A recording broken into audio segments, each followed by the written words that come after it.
উপজেলায় একটি স্বনামধন্য ঐতিহ্যবাহী প্রতিষ্ঠানে পরিণত হয়েছে এই আয়মনা খাতুন উচ্চ বালিকা বিদ্যালয়। আমি চাই আপনারা যদি এভাবে আমাকে সহযোগিতা করতে থাকেন তাহলে অদূর ভবিষ্যতে আমরা রানীগঞ্জের ভিতর শ্রেষ্ঠ শিক্ষা প্রতিষ্ঠানে অধিষ্ঠিত হব ইনশাআল্লাহ। সেই দিন বেশি দূরে নয় যে সবাই অত্যন্ত সমীহ করবে, শ্রদ্ধার সঙ্গে আয়মনা খাতুনের নাম মুখে উচ্চারণ করবে যে না এই স্কুলটা ছোট হতে পারে কিন্তু তার লেখাপড়ার মান শ্রেষ্ঠ রানীগঞ্জে। সেই অবস্থাটায় আমি নিয়ে যাওয়ার জন্য আমার শিক্ষকদের নিয়ে সেই নিরলস প্রচেষ্টা চালিয়ে যাচ্ছি।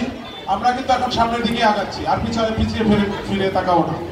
বিশ্বাস করেন আমরা কিন্তু সামনের দিকেই যাওয়া শুরু করতেছি, আর পিছিয়ে যাব না ইনশাল্লাহ। এখন সেই শ্রেষ্ঠ স্থানে যেতে আমি তো মনে করি এটা 2-1 বছরের মধ্যেই সম্ভব হবে ইনশাল্লাহ, আমি সেই স্বপ্ন দেখি। কিন্তু আমি জানি যে সকল অভিভাবক সমান নয়।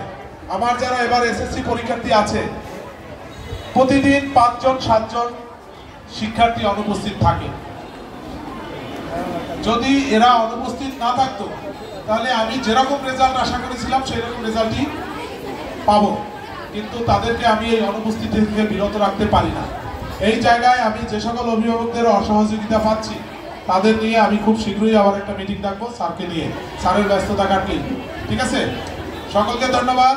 আমি একটা কথাই বলবো শিক্ষার্থীদের যে আজকে বার্ষিক ফলাফল বিতরণ, একটা বছর তুমি যে নিরলস চেষ্টা চালিয়ে গেছো, পরিশ্রম করেছো, প্রতিদিন স্কুলে এসেছো, স্বপ্ন দেখেছো এবং এই সারা বছরের তোমার কর্মতৎপরতা আজকে চূড়ান্ত ফলাফল। এখানে সবাই ফার্স্ট হবে না? হবে? ফার্স্ট হবে কয়জন? সেকেন্ড হবে কয়জন? থার্ড হবে কয়জন? সুতরাং মন খারাপ করার কিছু নেই। ফার্স্ট না হলে তুমি থেমে যাবে না, তোমার জীবন নষ্ট হয়ে যাবে না, পচে যাবে না, মনে রেখো। কারণ তোমার জীবনটা আরো প্রতিযোগিতাপূর্ণ, তোমাকে আরো চেষ্টা করতে হবে, এটাই তোমার শিক্ষা। তবে আশার সংবাদ হলো এবছর মাধ্যমিক শাখায় অভূতপূর্ব সাফল্য অর্জন করেছে, যা আয়মনা খাতুন উচ্চ বালিকা বিদ্যালয়ের পূর্বে কখনোই হয়নি। এই স্বপ্নটা আমাদের সভাপতি স্যারের দীর্ঘদিনের, যে এত মেয়েরা পরীক্ষা দেয় কিন্তু সবাই পাস করতে পারে না কেন, হ্যাঁ এত ফেল করে কেন, স্যারের এই একটা আক্ষেপ ছিল। আমি আশা করব স্যারের এই আক্ষেপ এবার বুঝে গেছে ইনশাল্লাহ। এটা আমাদের শৃঙ্খলাবদ্ধ শিক্ষাদান পাঠদানের মাধ্যমে একেবারে শৃঙ্খলায় আমরা ছিলাম, যার ফলে আমরা এটা করতে সম্ভব হয়েছি। 6ষ্ঠ থেকে 9ম শ্রেণী পর্যন্ত শুধুমাত্র ক্লাস 8 বাদে সকল শাখায় শতভাগ পাস করেছে। হাততালি দাও, শতভাগ, 100% পাস। এটা আয়মনা খাতুন উচ্চ বালিকা বিদ্যালয় এবার প্রথম। শুধুমাত্র 8ম শ্রেণীতে 98.15% পাস করেছে। সামান্য 1 জন বা 2 জন ফেল করেছে 8ম শ্রেণীতে, আর সবাই পাস করেছে। জোরে একটা হাততালি দাও। তোমরা সবাই আশ্বস্ত হলা যে কেউ অকৃতকার্য হওনি, ঠিক আছে? মনের ভয় দূর হয়েছে অবশ্যই। তাহলে এই ক্রেডিট, এই যে ফলাফল করেছো, এই ফলাফলের কৃতিত্বের দাবিদার প্রথমত কে 1 নম্বরে বলো? এই কৃতিত্বের দাবিদার তোমার মা, ঠিক আছে? তোমার মায়ের যদি সাহায্য সহযোগিতা যত্ন না পেতে তুমি পরীক্ষায় পাস করতে পারতে না। সুতরাং এই কৃতিত্ব আমি প্রথমত দেব তোমাদের মায়েদেরকে। মায়েরা এই কৃতিত্বের প্রথম দাবিদার। দ্বিতীয় দাবিদার হচ্ছে তুমি নিজে, যে আমাদের কথা মতো কাজ করেছো, ঠিক আছে, শিক্ষকদের উপদেশ মেনে চলেছো।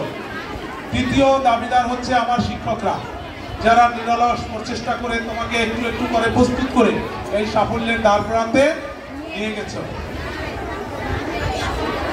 চতুর্থত আমার সভাপতি স্যার সব সময় আমাকে পূর্ণাঙ্গ সমর্থন দিয়েছেন, সহযোগিতা বলবো না, সাপোর্ট। আমি যখন যা চেয়েছি স্যারের কাছ থেকে স্যার সেইভাবে আমাকে সাপোর্ট দিয়েছে, বলছে হ্যাঁ করে যাও, এইটা করো ওইটা করো, ঠিক আছে? সুতরাং স্যারের প্রতি আমি কৃতজ্ঞতা প্রকাশ করছি। আর যত ডিসক্রেডিট আছে, দুর্নাম আছে, সব আমার। ঠিক আছে, আমি অভিভাবক হিসেবে সমস্ত ডিসক্রেডিট গুলো মাথায় নিলাম। তবে আমি আমার ভুল ত্রুটি থাকতে পারে, আমি আপনাদের কাছে অনুরোধ করব আমার ভুল ত্রুটি আপনারা ক্ষমা সুন্দর দৃষ্টিতে দেখবেন। আমি ভবিষ্যতে আরো সতর্ক থাকব এবং আরো ভালো ভালো রেজাল্ট নিয়ে আপনাদের সামনে উপস্থিত হব। সেই দিন বেশি দূরে নয়, যেদিন এসএসসির রেজাল্ট যেদিন প্রকাশ পাবে, এখানে একটা আনন্দ মেলা হয়ে যাবে আপনাদের নিয়ে, বুঝছেন? সেই দিন বেশি দূরে নয়, আমি সেই লক্ষ্যেই চেষ্টা করতেছি। আপনাদের সকলকে ধন্যবাদ।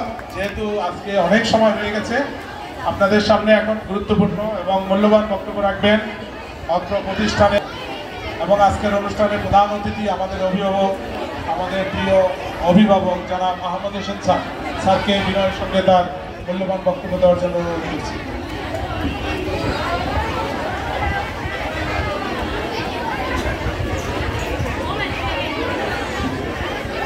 আসসালামু আলাইকুম। এই তোমরা কিছু তো আরাম